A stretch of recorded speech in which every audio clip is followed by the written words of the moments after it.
Olá, amigos e irmãos, sejam bem-vindos ao canal Hipóteses. Eu sou Márcio e hoje estarei trazendo um assunto de suma relevância no meio cristão. O tema de hoje será o que Jesus pregava a respeito da riqueza terrena. Eu espero que o Senhor Jesus seja exaltado a partir dessa obra. Espero que a vontade do nosso Deus Pai seja feita e que o Espírito Santo ele possa nos trazer consciência a respeito das verdades escritas nas Sagradas Escrituras. Venham comigo hoje ao Hipóteses.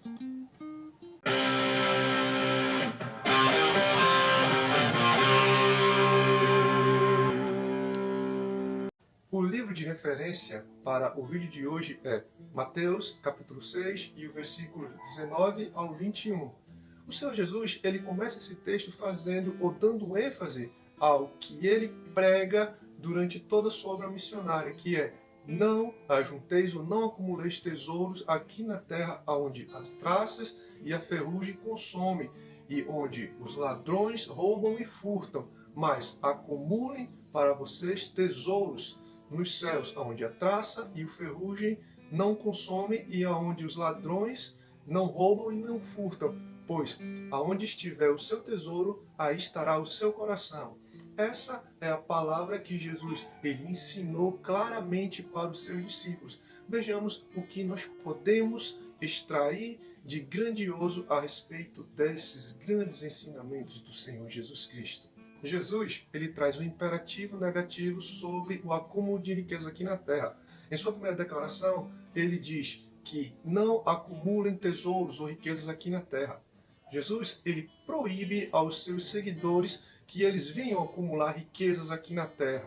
Essa riqueza é explicitamente mostrada no seu ministério como tudo aquilo que o dinheiro, os bens desse mundo podem conquistar, podem comprar. Jesus ele também reforça como o esforço para adquirir, para conquistar bens terrenos, eles são efêmeros, pois toda a riqueza conquistada, ela muito em breve poderá deixar de existir e tudo será destruído ou roubado antes que o possuidor venha imaginar. Em outras palavras, nada ficará com o conquistador no final das contas.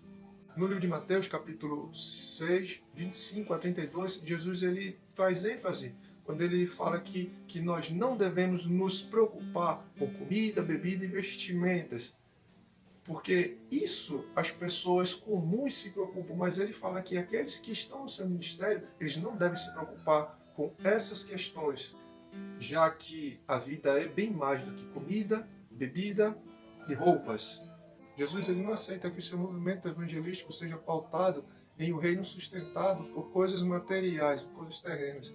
Pelo contrário, o evangelho pregado por ele deixa bem claro que o mais importante é a busca pelas riquezas espirituais provenientes da comunhão entre os ensinamentos e a riquíssima experiência deixada por ele aos seus apóstolos, aos seus discípulos.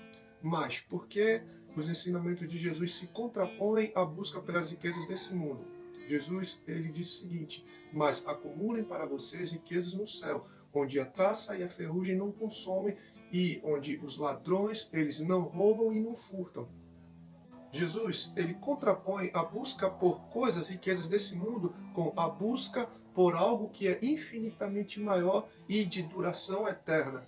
A prioridade no reino de Deus é a busca por bens que não podem ser consumidos por esse mundo ou por esses agentes materiais. No livro de Mateus, capítulo 6, 33, Jesus afirma que: mas busquem, pois, primeiro o reino dos céus e sua justiça, e todas as outras coisas lhes serão acrescentadas. Deus quer que o seu reino e a sua justiça sejam a prioridade na vida do cristão. E essas coisas não são formadas por coisas materiais.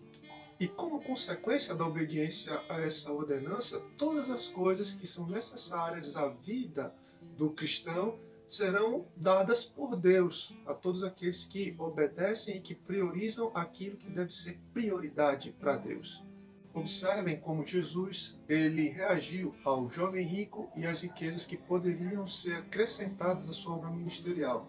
Jesus respondeu: se você quer ser perfeito, vá e venda os seus bens e depois dê o dinheiro aos pobres, e você terá um tesouro nos céus. Depois venha e siga-me. E ouvindo isso, o jovem rico afastou-se muito triste, porque tinha muitas riquezas. E Jesus disse aos seus discípulos que o quão difícil é um rico entrar no reino dos céus. É mais fácil um camelo passar pelo fundo de uma agulha do que um rico entrar no reino dos céus. A ordem foi: venda tudo e dê o dinheiro aos pobres e terá um tesouro no céu. Jesus, ele não quer o dinheiro do jovem rico como sendo a fonte de riquezas para o mantimento da sua obra. A riqueza para manter a obra de Jesus vai vir provenientemente de uma maneira sobrenatural, virá dos céus. Pelo contrário, Jesus, ele não disse: venda tudo e traga para investir os seus bens, os seus recursos aqui em mim, nessa obra.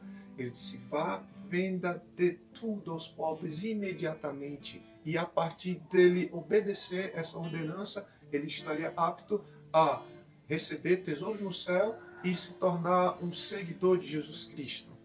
Não há pretexto para o Evangelho ser mantido por riquezas materiais. O que mantém o Evangelho de Jesus poderoso entre seus seguidores é a total dependência de Deus em realizar as obras por meio de Jesus.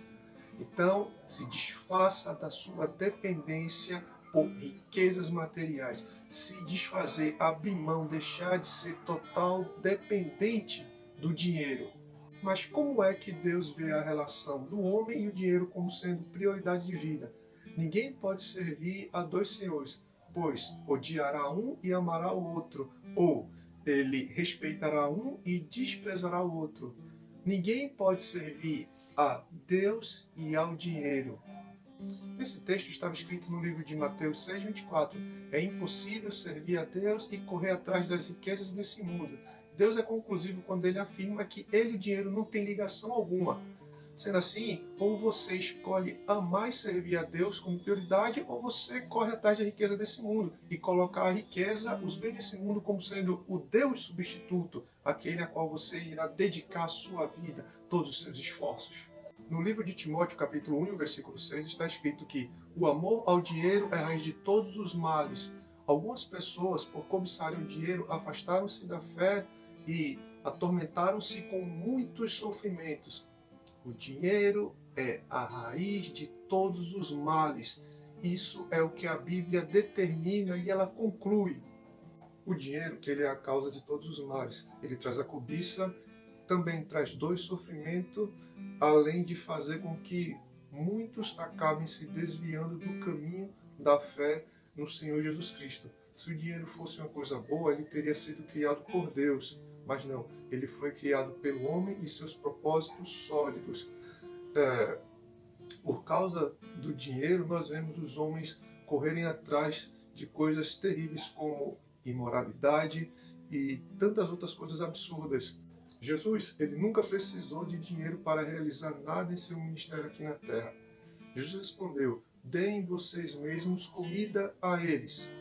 Os discípulos disseram: para comprarmos pão para toda essa gente, nós precisaríamos de 200 moedas de prata. Jesus perguntou: quantos pães vocês têm? Vão ver. Os discípulos foram ver e disseram: temos 5 pães e 2 peixes. Então Jesus mandou o povo sentar-se em grupos na grama verde. Todos se sentaram em grupos de 100 e de 50. Aí Jesus pegou os 5 pães e os 2 peixes, olhou para os céus e deu graças a Deus. Depois partiu os pães e os entregou aos discípulos para que eles distribuíssem ao povo. E também dividiu os 2 peixes com todos. Todos comeram e ficaram satisfeitos. E os discípulos ainda recolheram 12 cestos cheios de pedaços de pães e de peixe. E foram 5.000 homens que comeram os pães. Esse texto está escrito no livro de Mateus, capítulo 14, versículo 16 ao 21. Jesus, ele sempre foi autossuficiente em seu ministério. Enquanto os discípulos estavam preocupados com a questão de dar alimento para aquela multidão, Jesus ele estava despreocupado, porque o seu ministério não dependia de bens terrenos para a sua realização. Ele demonstrou que pode prover tudo o que for necessário para aqueles que o seguem de uma maneira miraculosa. Não precisou de um centavo, não precisou de uma moeda sequer para dar comida para toda aquela multidão. Ainda sobre a multiplicação de pães, Certamente haviam pessoas com dinheiro entre aquela multidão, inclusive os discípulos eles deveriam ter algum dinheiro guardado para suas necessidades. Mas Jesus, ele não era dependente do dinheiro para fazer as coisas. Mais um texto que prova a autossuficiência de Jesus encontra-se no livro de João, capítulo 21, versículos 5 ao 14. Amigos, apanharam algum peixe? Perguntou-lhes. Não, responderam. Então ele disse, lancem a rede do lado direito do barco e apanharam bastante. Assim foi, e nem sequer conseguiram puxar a rede devido ao peso do peixe, pela abundância. Então aquele discípulo a quem Jesus amava disse a Pedro, é o Senhor. Ao ouvir isto, Simão Pedro vestiu a roupa que tinha despido e saltou para dentro da água. Os outros discípulos continuaram no barco e puxaram a rede carregada até a praia, a cerca de 100 metros de distância. Quando lá chegaram, viram a fogueira com peixes em cima. Também havia pão. Tragam-me do peixe que acabaram de apanhar. Disse-lhe Jesus. Simão Pedro foi e puxou a rede para a terra. Pela sua contagem havia 153 peixes grandes, sem que, contudo, a rede se tivesse rompido. Agora venham comer. E nenhum dos discípulos se atrevia a perguntar-lhe se era realmente ele, o Senhor, pois no fundo sabiam que sim. Jesus começou então a servir-lhes pão e peixe. E esta foi a terceira vez que Jesus apareceu aos seus discípulos depois da sua ressurreição. Após ressuscitar, Jesus demonstra mais uma vez que ele é quem provém o necessário para todos aqueles que o conhecem. Uma pesca farta de peixe, além de pão trazido pelo próprio mestre. Não foi o dinheiro que comprou o peixe e muito menos o pão. Jesus e o furto de Judas. Só para se ter ideia de como o dinheiro era algo tão insignificante no ministério de Jesus, Jesus ele sempre soube dos furtos cometidos pelo seu discípulo e mesmo assim não desprezou. Pelo contrário, Jesus continuava amando mais a Judas do que ao dinheiro. Mais um texto que prova o quão importante Judas era para a obra de Jesus, já que Jesus nunca o desprezou. Encontra-se no livro de João, capítulo 12, versículos 4 a 6. Mas um de seus discípulos, Judas Iscariotes, que mais tarde iria traí-lo, fez uma objeção. Por que este perfume não foi vendido e o dinheiro dado aos pobres? Seriam 300 denários. Ele não falou isso por se interessar pelos pobres, mas porque era ladrão, sendo responsável pela bolsa de dinheiro. Costumava tirar o que nela era colocado.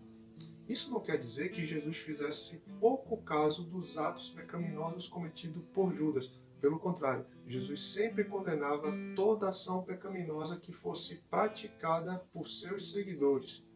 Vejamos outros versículos que colocam Judas entre aqueles que Jesus amava e que andavam com ele. Em João 13:29 está escrito, visto que Judas era o encarregado pelo dinheiro. Alguns pensaram que ele estava dizendo isso para que comprasse o necessário para a festa, ou que desse algo aos pobres. Observem que Judas ele está na última ceia junto com Jesus antes de sua prisão.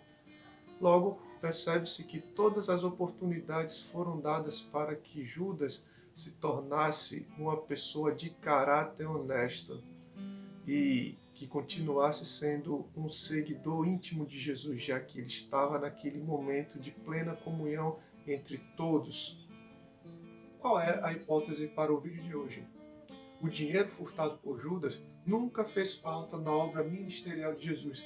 Isso ocorre porque o ministério do Senhor ele nunca foi sustentado por riquezas ou tesouros desse mundo. O pretexto de que as riquezas são para a realização, continuidade e mantimento da obra nada mais é do que uma desculpa esfarrapada, pois se depende tanto das riquezas para a realização, é porque a prioridade está em servir as riquezas com a desculpa de que está priorizando ou servindo a obra à causa de Cristo. Se alguma instituição que prega o nome de Jesus Cristo fica promovendo algum tipo de terror psicológico em busca de dinheiro com relação aos seus fiéis, saiba que isso ocorre porque a sua prioridade não é o reino de Deus, muito menos a sua justiça. Quanto maior for a necessidade de dinheiro para manter a obra ministerial, menor será a sua dependência para viver experiências sobrenaturais com Deus. Tudo o que acontece no meio do cristianismo e tem como base ou origem o dinheiro, saiba que isso não é sobrenatural. Pelo contrário, ele é humano e terreno. E se alguma obra que se chama pelo nome de Cristo fechar por falta de dinheiro, saiba que ela fechou por causa de que falta Jesus em seu meio. Se depende de dinheiro para permanecer aberta, tal instituição é terrena e fundamentada em uma base material corruptível. Jesus ele nunca precisou de riquezas desse mundo para manter as portas do reino dos céus abertas aos homens. O próprio Jesus ele foi um homem simples e nunca se pegou às riquezas terrenas. Pelo contrário, se riqueza fosse algo bom, ele teria sido o homem mais rico do mundo, ao invés de dizer, não busquem esses tesouros. Os seguidores de Jesus, eles seguiram os passos de Cristo e se desprenderam da busca pelos bens materiais. A igreja primitiva, ela não era alicerçada sobre bens conquistados com dinheiro. Ainda no livro de Atos dos Apóstolos, capítulo 4, versículo 32 ao 36, nós vemos que coisa alguma lhes era sua própria e tudo lhes era comum. Aqueles que tinham mais recursos financeiros, eles vendiam e traziam dinheiro para que os apóstolos pudessem distribuir entre aqueles que entravam no cristianismo e eram pobres. Então, nenhum dos apóstolos estavam usando dinheiro para o seu próprio bem ou para construir mansões. Eles estavam investindo em pessoas. Então, os discípulos, eles não enriqueceram, muito menos construíram templos suntuosos. Pelo contrário, eles abriram mão de suas finanças para viverem o sobrenatural na presença de Deus dia por dia, dependendo do sobrenatural que vem do espiritual e não daquilo que vem da riqueza material.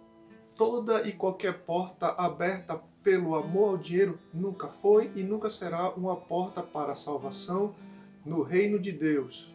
O Evangelho de Jesus, ele nunca precisou do dinheiro. Pelo contrário, os homens corrompidos pela busca da riqueza é que correm atrás do dinheiro para manterem o seu status elevado e sua posição social em mais alto prestígio entre os seus.